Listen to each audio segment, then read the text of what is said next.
بسم اللہ الرحمن الرحیم۔ السلام علیکم ورحمۃ اللہ وبرکاتہ۔ دوستو، ہمارے یوٹیوب چینل جمال مظاہر میں آپ کا خیر مقدم ہے۔ اگر ابھی تک آپ نے ہمارے یوٹیوب چینل جمال مظاہر کو سبسکرائب نہیں کیا ہے تو چینل کو سبسکرائب کر دیں اور بیل آئیکن کو ضرور دبا دیں تاکہ آنے والی ہر ویڈیو آپ تک پہنچ سکے اور آپ دین کی نفع بخش باتوں سے فائدہ حاصل کر سکیں۔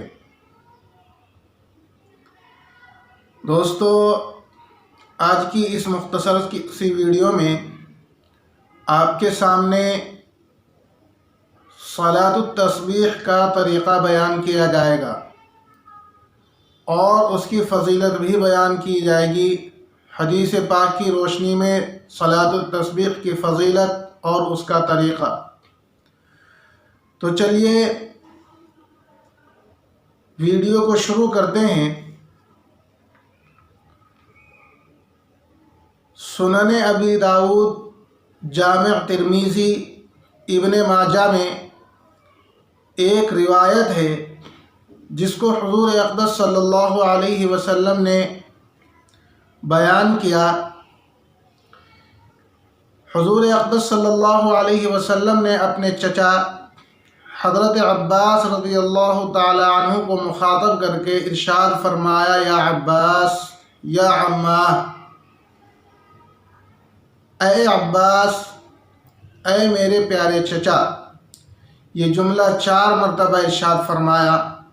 اس کے بعد آپ نے ارشاد فرمایا: کیا میں آپ کو کوئی عطیہ نہ دوں؟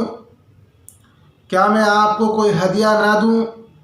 کیا میں آپ کو کوئی اچھی بات نہ بتاؤں؟ کیا میں آپ کو ایسی 10 باتیں نہ بتا دوں، ایسی 10 چیزیں نہ بتاؤں کہ اگر آپ ان کا اہتمام کر لیا کریں تو اللہ تبارک و تعالی آپ کے 10 گناہ معاف کر دے گا۔ اور گناہ بھی کون سے؟ ایسے گناہ جو پہلے کیے اور ایسے گناہ جو بعد میں کیے، اور ایسے گناہ جو پرانے ہیں وہ بھی معاف کر دیں گے، اور جو نئے ہیں وہ بھی معاف کر دیں گے، اور جو گناہ بھول کر کیے وہ بھی معاف کر دیں گے، اور جو گناہ عمدن یعنی جان بوجھ کر کیے وہ بھی معاف فرما دیں گے، اور جو گناہ بھول کر کیے ہیں اللہ تبارک و تعالی ان گناہوں کو بھی معاف فرما دیں گے۔ اور جو گناہ چھوٹے ہیں ان کو بھی معاف فرما دیں گے، اور جو گناہ بڑے ہیں ان کو بھی اللہ تبارک و تعالی معاف فرما دیں گے، اور جو گناہ چھپ کر کیے ان کو بھی معاف فرما دیں گے، اور جو گناہ علانیہ طور پر یعنی کھلم کھلا دوسروں کے سامنے کیے ہیں، لوگوں کے سامنے کیے ہیں، ان کو بھی معاف فرما دیں گے۔ یہ 10 قسم کے گناہ ہیں جن کو اللہ تبارک و تعالی معاف فرما دیں گے۔ حضرت عباس رضی اللہ تعالی عنہ کو ارشاد فرمایا۔ پھر آپ صلی اللہ علیہ وسلم نے آگے ایک نماز کا تذکرہ فرمایا اور ارشاد فرمایا کہ اے چچا، 4 رکعت نفل پڑھ لیا کریں۔ ان میں آپ جب پہلی رکعت پڑھیں تو ثنا پڑھنے کے بعد 15 مرتبہ سبحان اللہ والحمد للہ ولا الہ الا اللہ واللہ اکبر یہ تسبیح پڑھ لیا کریں۔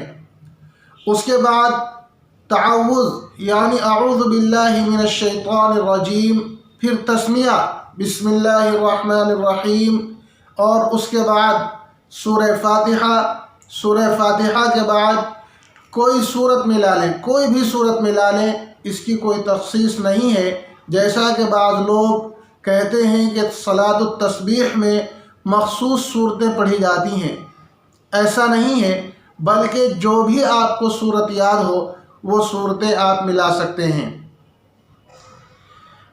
اس کے بعد قرأت پوری ہونے کے بعد سورت کے بعد 10 مرتبہ سبحان اللہ والحمد للہ ولا الہ الا اللہ واللہ اکبر ولا حول ولا قوة الا باللہ العلی العظیم۔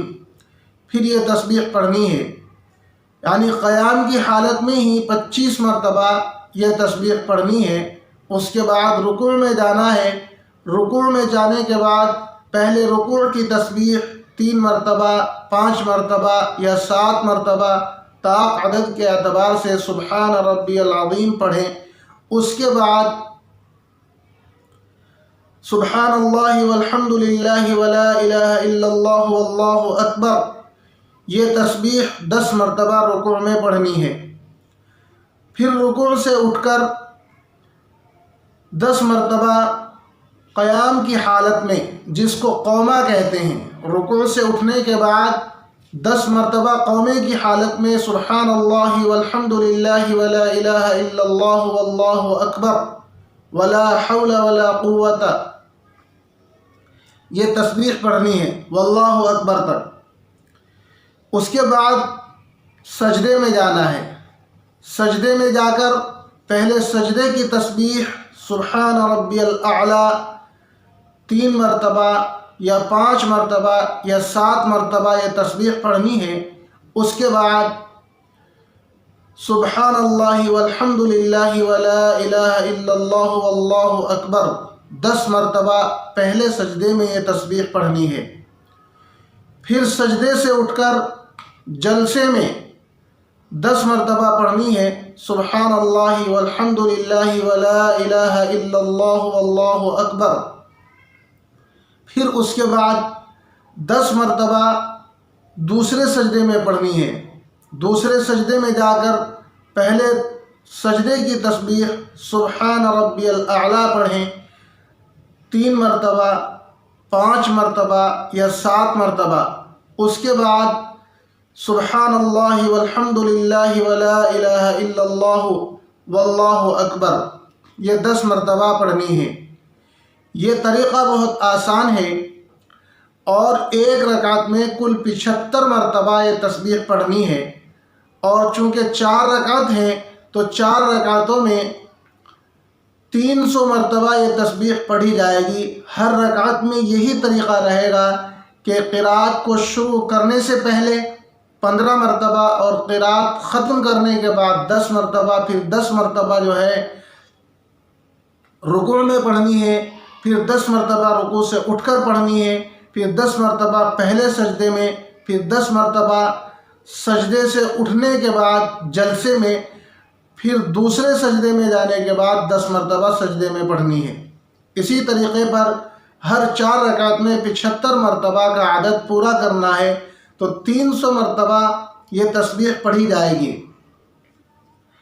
اس کے بعد آپ صلی اللہ علیہ وسلم نے ارشاد فرمایا اپنے چچا حضرت عباس رضی اللہ تعالیٰ عنہ سے کہ یہ نماز، اگر آپ اس نماز کو روزانہ پڑھ سکتے ہیں، اس نماز کو اگر آپ روزانہ پڑھ سکتے ہیں تو دن میں 1 مرتبہ اس نماز کو ضرور پڑھ لیا کریں، اور اگر روزانہ نہیں پڑھ سکتے، اتنا وقت نہیں ہے، تو کم از کم ہفتے میں 1 مرتبہ ضرور پڑھ لیا کریں، اور اگر ہفتے میں 1 بار بھی نہیں پڑھ سکتے تو مہینے میں 1 مرتبہ پڑھ لیا کریں، اور اگر مہینے میں بھی نہیں پڑھ سکتے تو کم از کم سال میں 1 مرتبہ ضرور پڑھ لیا کریں، اور اگر سال بھر میں بھی نہیں پڑھ سکتے تو زندگی میں عمر بھر کم از کم 1 مرتبہ ضرور پڑھ لیں۔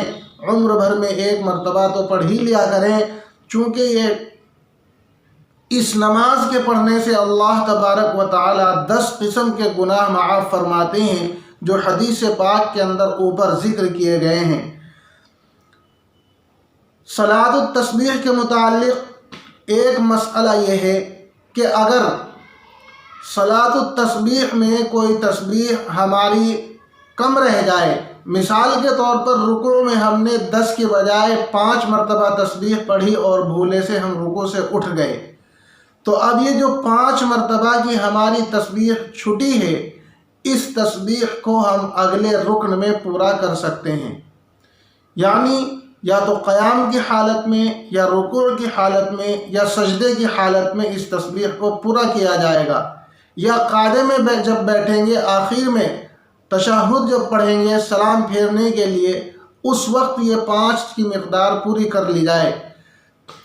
جلسے میں اور قومے کی حالت میں اس تسبیح کو نہیں پڑھا جائے گا، اور صلاۃ التسبیح کی جماعت نہیں ہوتی بلکہ انفراداً اکیلے یہ نماز پڑھی جاتی ہے، اور صلاۃ التسبیح پڑھنے کا بہترین وقت وہ زوال کے بعد ظہر کی نماز سے پہلے ہے۔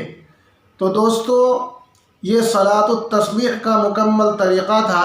حدیث کی روشنی میں اللہ تبارک و تعالی ہم سب کو عمل کی توفیق عطا فرمائے۔